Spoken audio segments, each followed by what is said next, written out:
ಈ ದಿನದ ಶುಕ್ರವಾರದ ಪೂಜೆ. ನಮ್ಮನೆ ದೇವರು ರೇಣುಕಾದೇವಿ ಎಲ್ಲಮ್ಮ ತಾಯಿ. ಈ ದಿನ ಪೂಜೆ ಮಾಡಿ ತಿಂಡಿ ಮಾಡೋಕ್ಕೆ ಹೋಗ್ತಾ ಇದ್ದೀನಿ. ಇದೆಲ್ಲ ನಮ್ಮ ತಾರಸಿ ಮೇಲೆ ಕುಂಡದಲ್ಲೇ ಬೆಳೆದಿರೋ ಹೂವುಗಳು. ನಾನೇನು ಹೂವು ಕೊಂಡಲ್ಲ, ಮುಡ್ಕೊಳಕ್ಕೆ ಮಾತ್ರ ಕೊಂಡ್ಕೊತೀನಿ.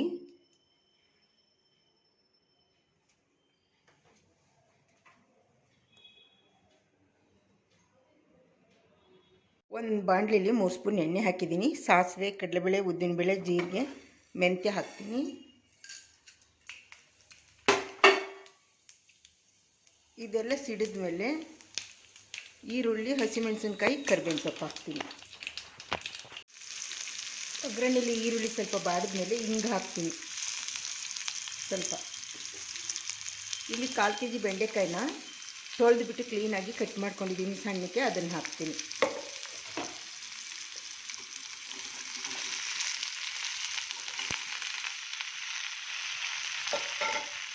ಇದು ಎಣ್ಣೆಯಲ್ಲಿ ಚೆನ್ನಾಗಿ ಫ್ರೈ ಆಗಬೇಕು,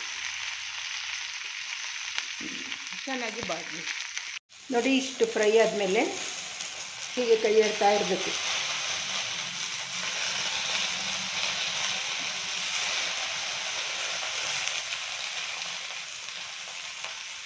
ಸ್ವಲ್ಪ ಫ್ರೈ ಆಗಲಿ. ನೋಡಿ, ಅಷ್ಟು ಫ್ರೈ ಆದಮೇಲೆ ಸ್ವಲ್ಪ ಉಪ್ಪಿನ ಪುಡಿ ಹಾಕ್ತೀನಿ. ಸ್ವಲ್ಪ ತೆಂಗಿನಕಾಯಿ, ಕಾಯಿ ತುರಿ ಮತ್ತು ಕೊತ್ತಂಬರಿ ಸೊಪ್ಪು ಹಾಕ್ತೀನಿ.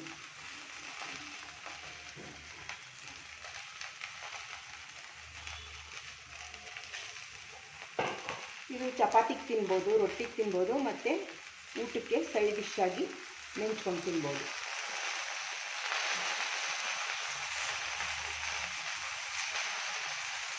ಉಪ್ಪು ಎಲ್ಲದಕ್ಕೂ ಹೊಂದ್ಕೋಬೇಕು, ಅಲ್ಲಿ ತನಕ ಬಾಡ್ಸೋಣ.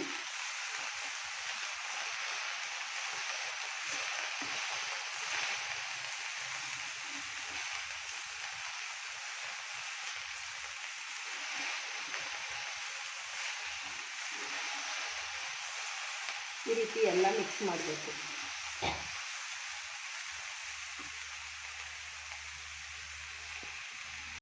ಇವಾಗ ಇಷ್ಟು ಫ್ರೈ ಆದರೆ ಸಾಕು, ಬೆಂದಿರುತ್ತೆ. ಆಫ್ ಮಾಡಿಬಿಡೋಣ. ಆಫ್ ಮಾಡಿಬಿಟ್ಟು ನಿಂಬೆ ಹುಳಿ ಹಾಕೋಣ. ನಿಂಬೆ ರಸ ಹಾಕಿದ್ಮೇಲೆ ಎಲ್ಲ ಮಿಕ್ಸ್ ಮಾಡಬೇಕು. ಇದು ಚಪಾತಿಗೆ, ಊಟಕ್ಕೆ ಚೆನ್ನಾಗಿರುತ್ತೆ ಸೈಡ್ ಡಿಶ್ ಆಗಿ. ಒಮ್ಮೆ ಟ್ರೈ ಮಾಡಿ ನೋಡಿ. ಬಾಣಲೆಯಲ್ಲಿ ಸ್ವಲ್ಪ ಎಣ್ಣೆ ಹಾಕಿದ್ದೀನಿ. ಸಾಸಿವೆ, ಕಡಲೆಬೇಳೆ, ಉದ್ದಿನಬೇಳೆ, ಜೀರಿಗೆ, ಮೆಂತ್ಯ ಹಾಕ್ತಾಯಿದ್ದೀನಿ.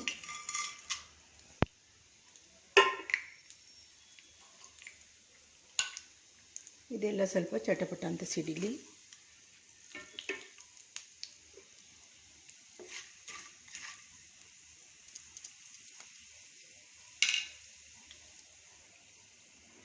ಮೆಣಸಿನ್ಕಾಯಿ, ಬೆಳ್ಳುಳ್ಳಿ, ಕರಿಬೇವಿನ ಸೊಪ್ಪು ಹಾಕ್ತಾಯಿದ್ದೀನಿ. ಇದಾದ್ಮೇಲೆ ಸ್ವಲ್ಪ ಹಿಂಗೆ ಹಾಕ್ತೀನಿ.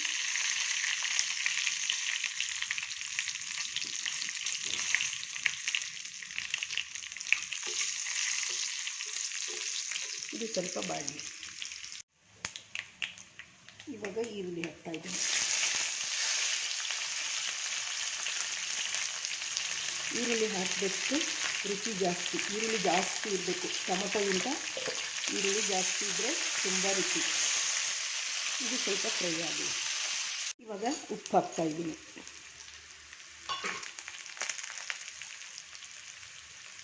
ನಾಲ್ಕು ಟೊಮೊಟೊ ಕಟ್ ಮಾಡ್ಕೊಂಡಿದ್ದೀನಿ, ಹಾಕ್ತಾಯಿದ್ದೀನಿ.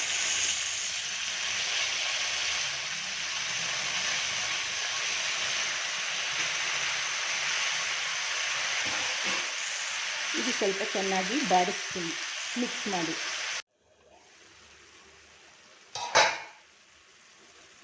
ನಾವು ಟೊಮೊಟೊ ಎಷ್ಟು ಬಾಡಿಸ್ತೋ ಅಷ್ಟು ರುಚಿಯಾಗಿರ್ತದೆ. ಇದು ಎಲ್ಲರ ಮಲ್ಲೂ ಸಾಮಾನ್ಯ ಮಾಡೇ ಮಾಡ್ತಾರೆ.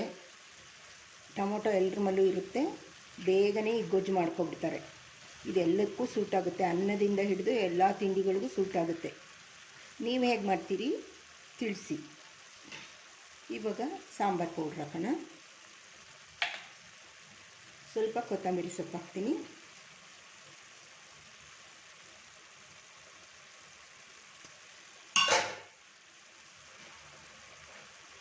ಎಲ್ಲ ಮಿಕ್ಸ್ ಮಾಡಿ ಸಾಂಬಾರು ಪೌಡ್ರ್ ಸ್ವಲ್ಪ ಇದರೊಳಗಡೆ ಮಿಕ್ಸ್ ಆಗಿ ಬಾಡಲಿ. ಸ್ವಲ್ಪ ಇವಾಗ ಕಾಯಿ ತುರಿ ಹಾಕ್ತೀನಿ.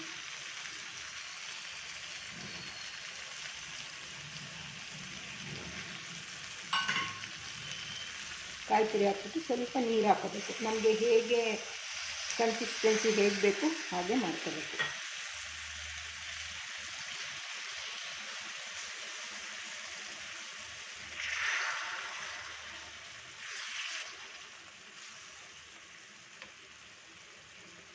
ನಾನು 1 ಲೋಟ ಹಾಕಿದ್ದೀನಿ ನೀರು.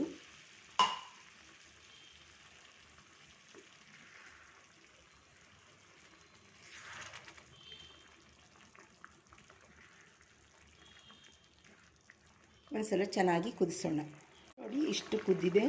ಇದು ಅನ್ನದಿಂದ ಹಿಡಿದು ಎಲ್ಲದಕ್ಕೂ ಚೆನ್ನಾಗಿರುತ್ತೆ ಗೊಜ್ಜು. ನಾನಿವತ್ತು ದೋಸೆ ಮಾಡಿದ್ದೀನಿ, ದೋಸೆಗೆ ಮಾಡ್ಕೊಳ್ತಾ ಇದ್ದೀನಿ. ಮಧ್ಯಾಹ್ನ ಊಟಕ್ಕೂ ಆಗುತ್ತೆ ಅಂತ ಒಬ್ಬಳೇ ಇರೋದ್ರಿಂದ ಇದನ್ನು ಟೊಮೊಟೊ ಗೊಜ್ಜು ಈ ರೀತಿ ಮಾಡ್ಕೊತಾ ಇದ್ದೀನಿ. ಖಂಡಿತ ಈ ರೀತಿ ಮಾಡ್ಕೊಂಡು ನೋಡಿ, ತುಂಬ ಚೆನ್ನಾಗಿರುತ್ತೆ. ಇವಾಗ ಸ್ಟವ್ ಆಫ್ ಮಾಡಿಬಿಡೋಣ. ಚೆನ್ನಾಗಿ ಕುದ್ದಿದೆ ನೋಡಿ. ಈ ರೀತಿ ಸರ್ವ್ ಮಾಡಿಕೊಡೋದು. ಮಧ್ಯಾಹ್ನಕ್ಕೆ ಬೆಂಡೆಕಾಯಿ ಪಲ್ಯ ಮಾಡ್ಕೊಂಡಿದ್ದೀನಿ. ಇದಕ್ಕೆ ಅನ್ನ ಮಾಡ್ಕೊಬಿಟ್ಟು ನೆಂಚ್ಕೊಳ್ಳೋಕ್ಕೆ ಬೆಂಡೆಕಾಯಿ ಪಲ್ಯ ಮಾಡ್ಕೊಂಡಿದ್ದೀನಿ.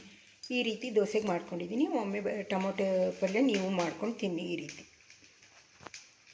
ಇಲ್ಲಿ ಪುದೀನ ಮತ್ತು ಕೊತ್ತಂಬರಿ ಸೊಪ್ಪು ಸಮ ಸಮ ತೊಗೊಂಡಿದ್ದೀನಿ. ಇದನ್ನು ಮಿಕ್ಸಿ ಜಾರ್ಗೆ ಹಾಕೋತೀನಿ. ಮೊದಲಿಗೆ ಸ್ವಲ್ಪ ಬೆಳ್ಳುಳ್ಳಿ ಹಾಕೋತೀನಿ, 1 ಗೆಂಡೆ, 4 ಹಸಿಮೆಣಸಿನ್ಕಾಯಿ ಹಾಕ್ಕೊಂಡಿದ್ದೀನಿ. ಸ್ವಲ್ಪ ಶುಂಠಿ ಪೇಸ್ಟ್ ಹಾಕ್ಕೊಳ್ತೀನಿ. ಇದನ್ನು ನೀರು ಹಾಕ್ಕೊಂಡು ಪೇಸ್ಟ್ ಮಾಡ್ಕೊಳ್ತೀನಿ. ಮೊದಲಿಗೆ ಈ ರೀತಿ ಪೇಸ್ಟ್ ಮಾಡ್ಕೊಂಡಿದ್ದೀನಿ. ಕೊತ್ತಂಬರಿ ಸೊಪ್ಪು, ಪುದೀನ ಸೊಪ್ಪು, ಹಸಿಮೆಣಸಿನ್ಕಾಯಿ, ಶುಂಠಿ, ಬೆಳ್ಳುಳ್ಳಿ, ಇದನ್ನು ಸ್ವಲ್ಪ ನೀರು ಹಾಕ್ಕೊಂಡು ಪೇಸ್ಟ್ ಮಾಡ್ಕೊಂಡಿದ್ದೀನಿ. ತೆಂಗಿನಕಾಯಲ್ಲಿ ಅರ್ಧ ದೊಡ್ಡ ಹೋಳು ತೆಂಗಿನಕಾಯಿ ತುರ್ಕೊಂಡಿದ್ದೀನಿ. ಇದರಲ್ಲಿ ನಮಗೆ ಇವಾಗ 2 ಕಪ್ಪು ತೆಂಗಿನಕಾಯಿ ಹಾಲು ಬೇಕು. 1 ಕಪ್ ಅಕ್ಕಿ ಹಾಕ್ತೀನಿ, 2 ಕಪ್ಪು ತೆಂಗಿನಕಾಯಿ ಹಾಲು ತಗೋಬೇಕು. ಇವಾಗ ನೀರು ಹಾಕ್ಕೊಂಡು ರುಬ್ಕೊಳ್ತೀನಿ. ಹಾಲು ತಗೊಳ್ಳೋಕ್ಕೆ ಈ ರೀತಿ ರುಬ್ಕೊಂಡಿದ್ದೀನಿ. ಒಳಗಡೆ ಬೌಲ್ ಇಟ್ಕೊಂಡಿದ್ದೀನಿ. ಅದರಲ್ಲಿ 2 ಕಪ್ ಹಾಲು ತಗೋಬೇಕು. ಇವಾಗ ಹಿಂಡ್ಕೊತೀನಿ. ಈ ರಸನ ಜಾಲರಿಗೆ ಹಾಕ್ಬಿಟ್ಟು ಹಿಂಡ್ಕೊಂಡು ಮತ್ತೆ ನೀರು ಹಾಕ್ಕೊಂಡು ರುಬ್ಬಿ 2 ಕಪ್ ಹಾಲು ತೊಗೊಂಡ್ಬಿಡ್ತೀನಿ. ನೋಡಿ 2 ಕಪ್ಪು ಹಾಲು ತಗೊಂಡಿದ್ದೀನಿ. ಕಾಯಿ ಹಾಲು ಕೆಳಗಡೆ ಒಂದಿದೆ, ಮೇಲ್ ಕಪ್ಪಲ್ಲಿ ಒಂದಿದೆ. ಇವಾಗ ಮಾಡೋಣ. ಕಾಯಿ ಹಾಲಿನ ರೈಸ್ ಬಾತ್ ಮಾಡ್ತಾಯಿದ್ದೀನಿ. ಮಾಡೋಕ್ಕೆ ಮೊದಲು ಹೀಗೆಲ್ಲ ರೆಡಿ ಮಾಡಿ ಇಟ್ಕೊಬಿಡಿ. ಅದಕ್ಕೆ ಏನೇನು ಪದಾರ್ಥ ಬೇಕು ಅದೆಲ್ಲ ರೆಡಿ ಮಾಡ್ತಾ ಇಟ್ಕೊಂಬಿಡಿ. ಇಲ್ಲಿ ಕುಕ್ಕರ್ಗೆ ಸ್ವಲ್ಪ ಎಣ್ಣೆ ಹಾಕಿದ್ದೀನಿ. ಈಗ ಸ್ಟವ್ ಆನ್ ಮಾಡಿ ಇಡೋಣ. ಒಂದು 3-4 ಸ್ಪೂನ್ ಎಣ್ಣೆ ಹಾಕಿದ್ದೀನಿ. ಇಲ್ಲಿ ಸಾಸಿವೆ, ಕಡಲೆಬೇಳೆ, ಉದ್ದಿನಬೇಳೆ, ಜೀರಿಗೆ, ಮೆಂತ್ಯ ಹಾಕ್ತಾಯಿದ್ದೀನಿ. ಸ್ವಲ್ಪ ಎಣ್ಣೆ ಕಾದಿದೆ, ಇವಾಗ ಹಾಕ್ತೀನಿ. ಕಡಲೆಕಾಯಿ ಬೀಜ ಹುರಿದಿದ್ದೀನಿ, ಹಾಕ್ತೀನಿ ಕಡಲೆಕಾಯಿ ಬೀಜ. ಇದು ಸ್ವಲ್ಪ ಫ್ರೈ ಆಗಲಿ. ಇಷ್ಟು ಫ್ರೈ ಆದರೆ ಸಾಕು. ಕಡಲೆಕಾಯಿ ಬೀಜ ಅಂಗಡಿಯಿಂದ ತಂದಿದ್ದು ಹಾಗೆ ಇಟ್ಟರೆ ಹುಳ ಬಂದುಬಿಡುತ್ತೆ, ಅದಕ್ಕೆ ಹುರಿದಿಟ್ಬಿಡ್ತೀವಿ ನಾವು. ಇವಾಗ ಸ್ವಲ್ಪ ಹಿಂಗೆ ಹಾಕೋಣ. ಇವಾಗ ಹಸಿಮೆಣಸಿನ್ಕಾಯಿ, ಈರುಳ್ಳಿ, ಕರಿಬೇವಿನ ಸೊಪ್ಪು, ಶುಂಠಿ, ಬೆಳ್ಳುಳ್ಳಿ ಹಾಕ್ತೀನಿ. ಆಮೇಲೆ ಉಪ್ಪು ಹಾಕ್ತೀನಿ. ಸ್ವಲ್ಪ ಪುದೀನ, ಕೊತ್ತಂಬರಿ ಸೊಪ್ಪು, ಬೆಳ್ಳುಳ್ಳಿ, ಶುಂಠಿ ಇದಕ್ಕೂ ಹಾಕಿದ್ದೀನಿ. ಹಸಿಮೆಣಸಿನ್ಕಾಯಿ ಈ ಪೇಸ್ಟ್ ಹಾಕ್ತೀನಿ. ಇವಾಗ ಕಾಯಿ ಹಾಲು ಹಾಕ್ತೀನಿ. 1 ಕಪ್ ಅಕ್ಕಿಗೆ 2 ಕಪ್ಪು ಕಾಯಿ ಹಾಲು ತೊಗೊಂಡಿದ್ದೀನಿ. ರುಬ್ಬಿ ಕಾಯಿ ಹಾಲು ತೊಗೊಂಡಿದ್ದೀನಿ, ಅದನ್ನು ಹಾಕ್ತೀನಿ. ಇದು ಚೆನ್ನಾಗಿ ಕುದಿ ಬರಲಿ.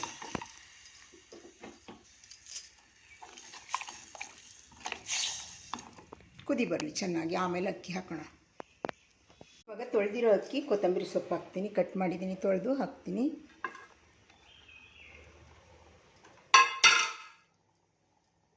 ಉಪ್ಪು ಬರ್ತಾಯಿದೆ, ಅಕ್ಕಿನೂ ಹಾಕ್ಬಿಡ್ತೀನಿ. ಇವಾಗ ಲಾಸ್ಟಲ್ಲಿ ಅರಿಶಿನದ ಪುಡಿ ಹಾಕ್ತೀನಿ. ಎಲ್ಲ ಮಿಕ್ಸ್ ಮಾಡಿ 2 ವಿಷಲ್ ತಗೋತೀನಿ. ಕುಕ್ಕರ್ ಮುಚ್ಚಳ ಮುಚ್ಚಿಬಿಟ್ಟು ಈ ರೀತಿ ರೈಸ್ ಮಾಡಿ, ಕಾಯಿ ಹಾಲಿನ ರೈಸ್ ಬಾತ್ ಮಾಡಿ ಈ ರೀತಿ ತುಂಬ ಚೆನ್ನಾಗಿರುತ್ತೆ, ತಂಪು ದೇಹಕ್ಕೂ.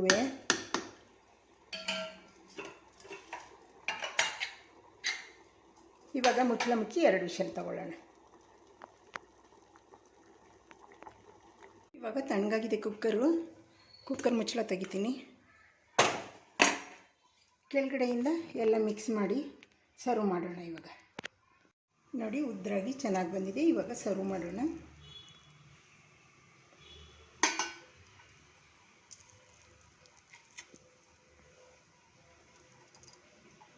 ಮೊಸರು ಜೊತೆ ತಿನ್ಬೋದು.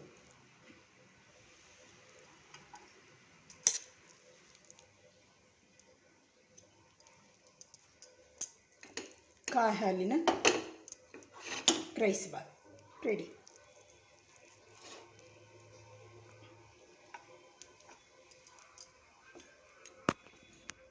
ನೋಡಿ ಈ ರೀತಿ ಸರ್ವ್ ಮಾಡಿಕೊಡಿ. ಒಂದು ಸಲ ನೀವು ಒಮ್ಮೆ ಮನೇಲಿ ಮಾಡಿ ನೋಡಿ. ಬೇಸಿಗೆ ಕಾಲದಲ್ಲಿ ತುಂಬ ತಂಪಾಗಿರುತ್ತೆ, ಮಾಡಿ ನೋಡಿ.